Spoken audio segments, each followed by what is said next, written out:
Hey guys, it's Spartan Jake 14, and I'm doing a quick review of the storyline for Arkham Knight.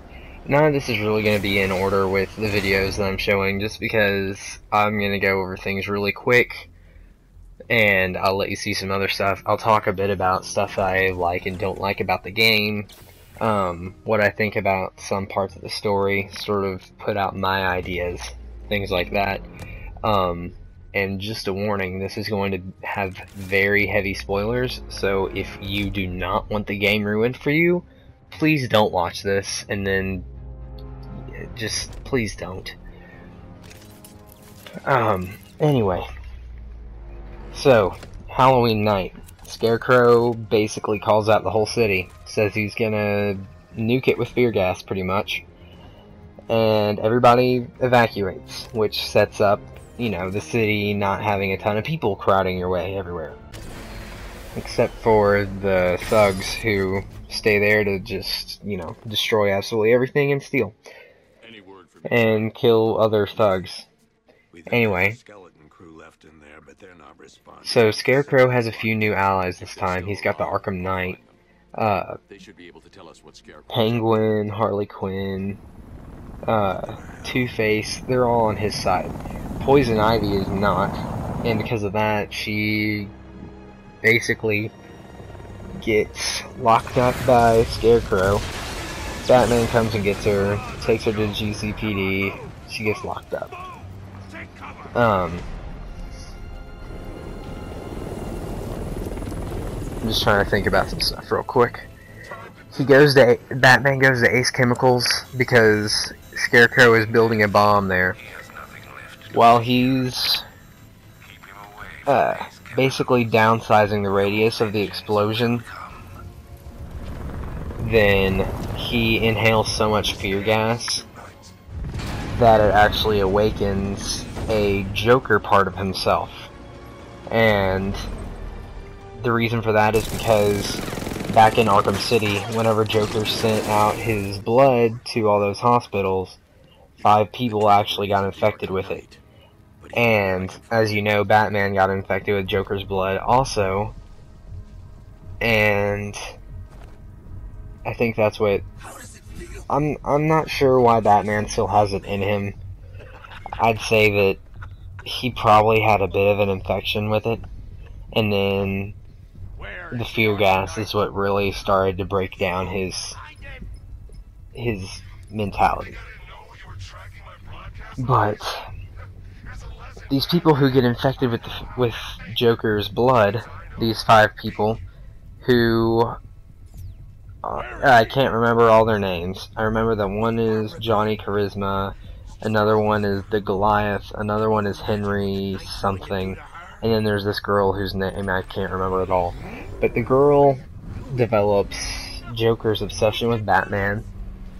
Goliath, who is a professional boxer, I think, he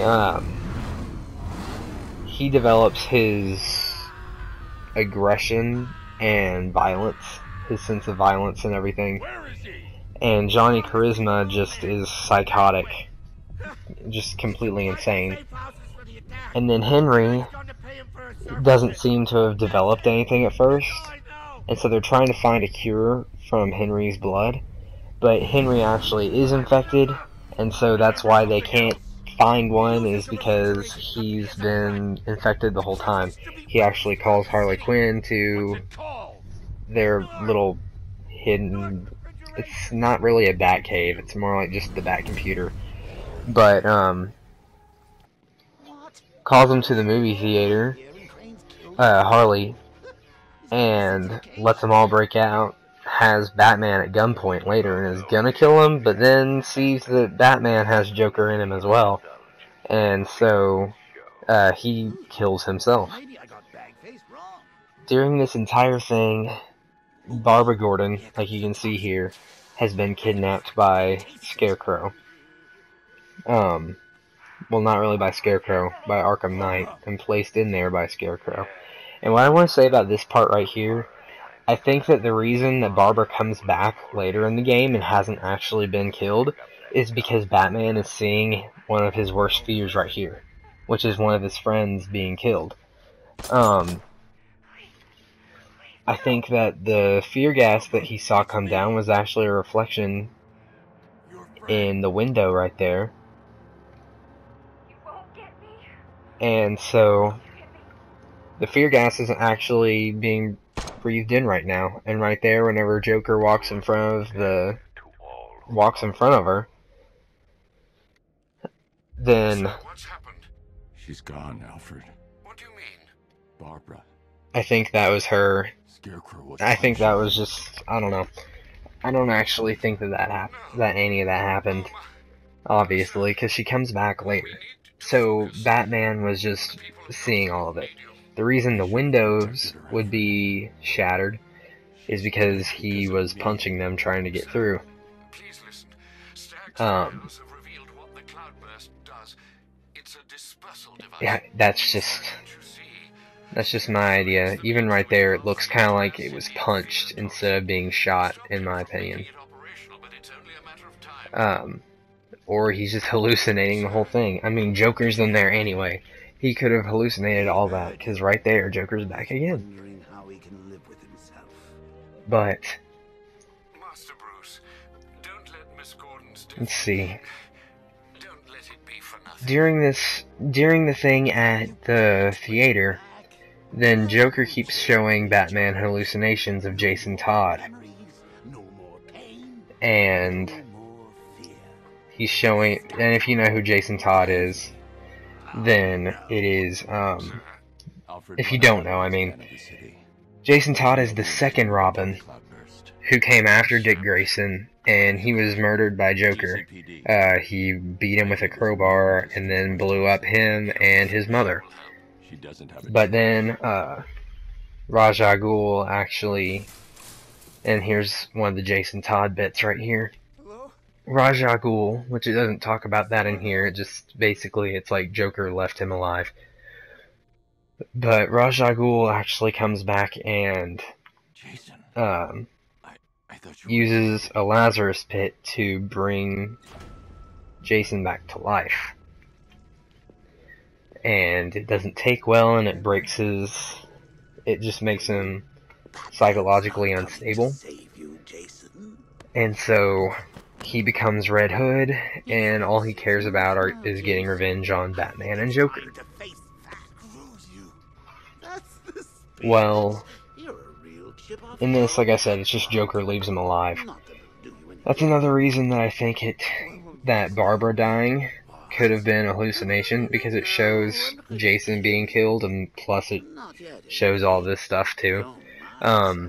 It was most likely just a hallucination that he had, and Barbara was alive the entire time, and he was that close to saving her. But there's some Arkham Knight stuff that happens. There's lots of Arkham Knight confrontations. Mostly in the forms of Batmobile showdowns and stuff like that. A lot of the boss fights in this game, instead of it actually being Batman fighting the villain, well, I mean, you can't just have Batman take out the Arkham Knight so quickly. So it's like Batman in the Batmobile versus a ton of tanks and some helicopters, like at Ace Chemicals. Or Batman in the Batmobile against the Arkham Knight's Tunneler or whatever, which I think shows up in my next video clip, maybe? Okay. No, the next one's different. Let's get the I next think. One. Hold on. Never mind. And then there's one with Batman fighting him in the Cloudburst tank. Well, Batman's in the Batmobile fighting him in the Cloudburst tank. But, the Cloudburst, this is the video for the Cloudburst. Basically, Scarecrow has created this thing that will it just drops, I mean, there's so much fear gas, as you'll see here in just a second. The Cloudburst tank, just one shell does that. I mean, it just puts Gotham into pretty much a living hell of fear. which is pretty cool for Scarecrow. Scarecrow is really cool in this game. The graphics are amazing in this game as well, and the voice acting is spot on. The animations, just the recording that it actually gets is nothing compared to what it would be if I actually had a professional, you know, or like recording card or whatever, or if you just played it yourself. Because I was watching some of these videos and they're just not nearly as good. It's still good, but it's not nearly as good as whenever you actually are playing the game itself. It just doesn't pick up all the little details nearly as well.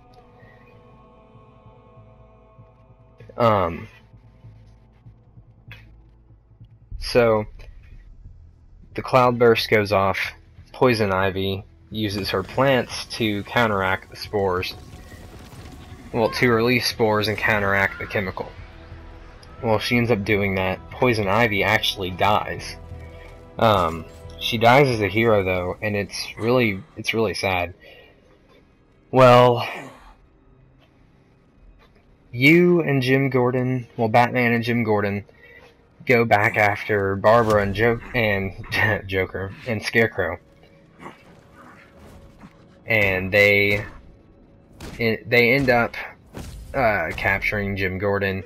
Go after Gordon. You have your final confrontation with Arkham Knight, which is actually fighting Arkham Knight, thankfully. And that whole battle is just really, it's kind of depressing.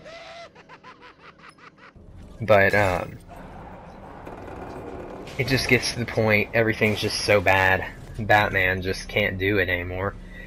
And you'll have to just, I don't even want to explain the ending. It's so long. Just go look it up for yourself. But I think the game was really good. The story, this was the best ending of any of the games in my opinion. Arkham City had a better story throughout, but I think that this one had a better ending. This one obviously has the best graphics and the best combat system. I think that things work really well on PS4 now. I just found it easier to do fights, especially now since there's the tag team fights in some areas. It was just a whole lot easier to do some of the fights. And I'll put some videos up of those. There's a lot of stuff to do after the game is over. There's 2 additional endings after the first one. I've done the second ending, I've yet to get to the third, because it requires you to have 100% completion, and all those Riddler trophies are going to take a while. But, I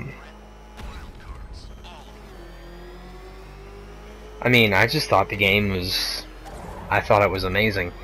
Let me hear your guys' ideas about the game, whether you thought that it was really good. This is my favorite of the Arkham games. Each one just got better until Origins came around, and then it kind of sucked. But I thought this one was really amazing. It feels like a Batman game should. You feel like you are Batman now, since you have all his gadgets and the Batmobile and everything like that. So yeah, just give me, and I'll talk to you guys later. So, thanks for watching.